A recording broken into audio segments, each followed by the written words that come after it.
So I'd like to explain more before we go into the story of today.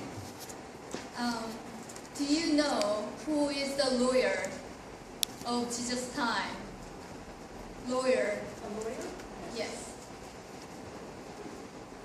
Lawyer of Jesus' time is not the same lawyer that we think of now. Lawyer is, yes, who? Priest. Priest, close. Rabbi. Rabbi, close. Yes, right. They are religious scholars. So they have a lot of knowledge about law.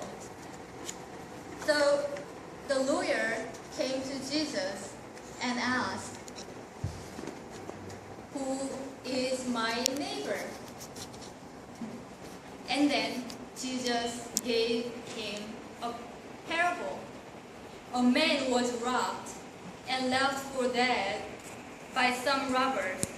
An Israel priest and Levi happened to come down to that road and saw him, but passed by on the other side.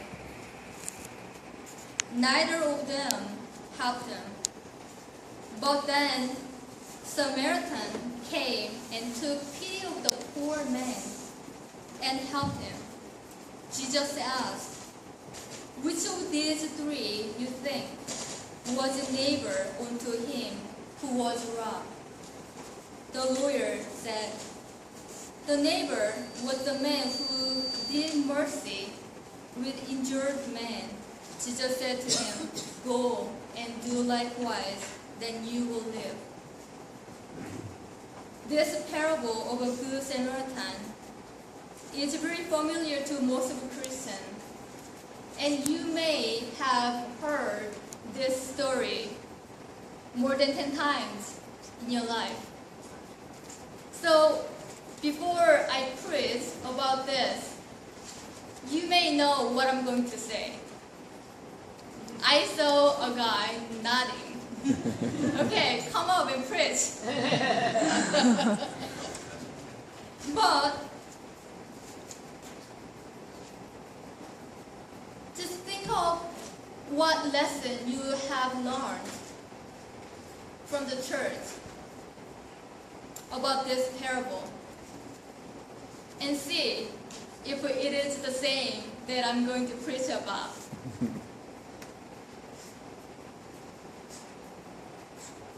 We are told to be a good person, good Samaritan. And we take this as a command to help people. Right? Same? But I don't think this is the main point for the parable. I don't agree. I agree that you need to help people, but that is not the point for this text. And also, I don't want to preach about helping people. I don't feel I need to preach about helping people to you, the member of SUMC United Methodist Church and New Hampshire people, because I think you are good at helping people. Do you agree? Maybe someday I'm going to preach about helping people, then you know. You need to hear that. Ben, do you know Ben? Some of you met Ben, my best friend. His father shared his experience of living in New Hampshire. And he said it just in one sentence. When I lived in New Hampshire, people took care of me. New Hampshire people took care of me. He's a Pennsylvania guy. And I think that tells something about you, New Hampshire people. And for the past 2 weeks, I have been very impressed with your willingness to help. Not only me, but I'm telling you not because I feel obligated to say, since I got a lot of help from you settling down in New Hampshire, but because I witnessed some of you serve one another in times of need. That was very touching. And I see the hope there when you help one another. However, not really personally, but I would like to take a few seconds to say thank you all of you who helped me settle down in the parsonage with hands for cleaning, food, and prayer. Honestly, I felt most welcome when I saw food in the refrigerator. I don't know who brought food, but thank you. I deeply thank you, all of you. There were 2 people who worked very, very hard for me and never hesitated to help. I cannot say enough to thank them. They are chairpersons of the trustee and SPRC committee. Please rise so that people can recognize. I'd like to appreciate you. We'll just wait. Okay.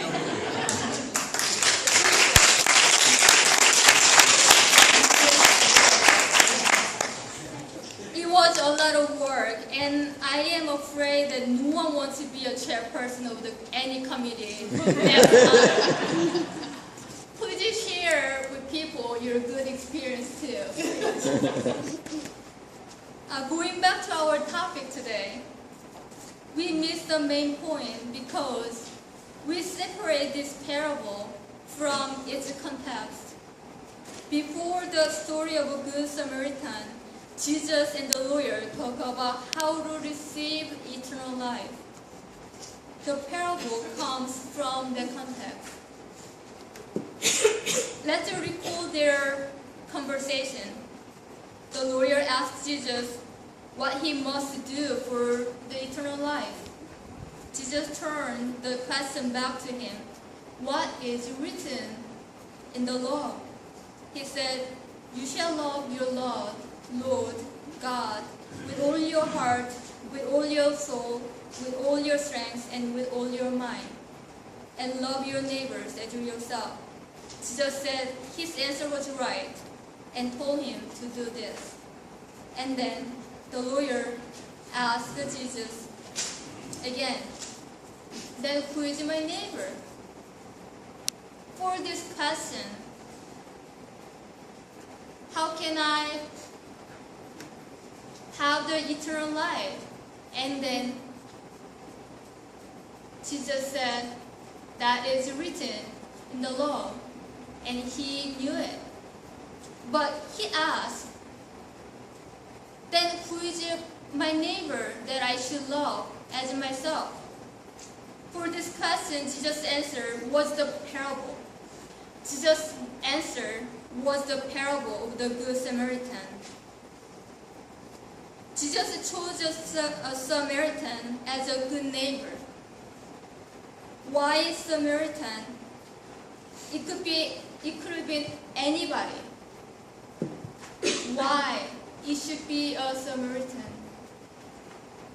The reason is that Israelites believed that Samaritans were a mixed group from intermarriage between Jews and Gentiles.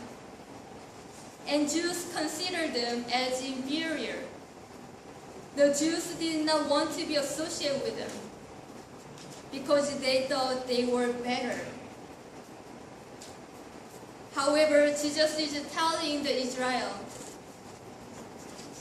and the lawyer, his neighbor is a Samaritan, who he thinks is unclean, who he thinks is inferior.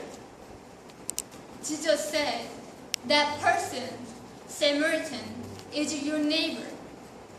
You ignore. And Jesus tell him to love the inferior the unclean. This also challenges us to love people we do not even consider as our neighbors. Who are your neighbors? Who are your neighbors? I'm sure you have a categories of neighbors. Jesus is telling us that our neighbors are not only those who live geographically in our town, in our neighborhood, who go to the same church as we go, or who have similar socio-economic positions, but also those who we think are different from us regarding socio-economic status and our belief and value systems. The lawyer's neighbors was not his clergy person, nor the person who had a high social position. His neighbor was the least one in his society. Jesus is calling us to extend our concept of neighbors to everyone, including least of these among us, and love them as ourselves. It is not easy and comfortable to associate with people who are very different from us in many ways, such as educational levels, financial levels, political views, social position, religious beliefs. Underneath, as the Jew thought they were better than Samaritan, we may think that we are better than certain groups of people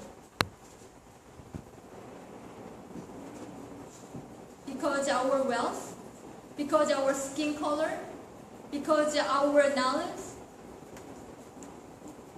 However, that is not true at all. As you know, that's not true. We are not better than anyone. If we really experience God's love, and we realize how simple we are before God, we cannot claim we are better than anybody, because the closer we are to God, the more we know how simple we are. If you really stand firmly before God, you never say to yourself that you are a good person. You only see your simple nature.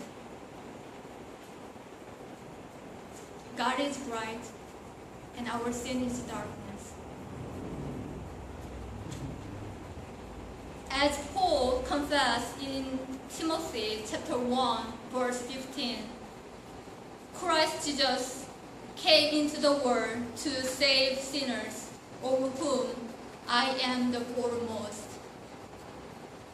St. Paul identified himself as the most sinner. But you still think you are at least better than somebody. You should go back to the cross. Jesus Christ was held on, and look at you, your simple nature.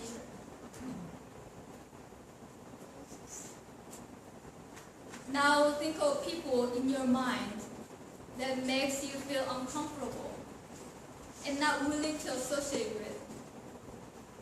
Think about those people in your mind that you think you're better than. Jesus is telling you that they are your neighbors. Those who you are thinking of now, you do not want to be close to, are your neighbors. And love them as yourself.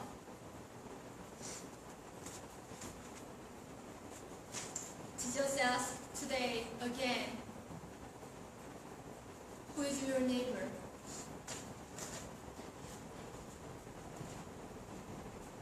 In today's lesson, Jesus made it very clear who our neighbor is and we are to love. It is a list of these among us. It is the least of among us. Who is the least of among us? Would you be a neighbor to least of these among us and welcome them? Would you be?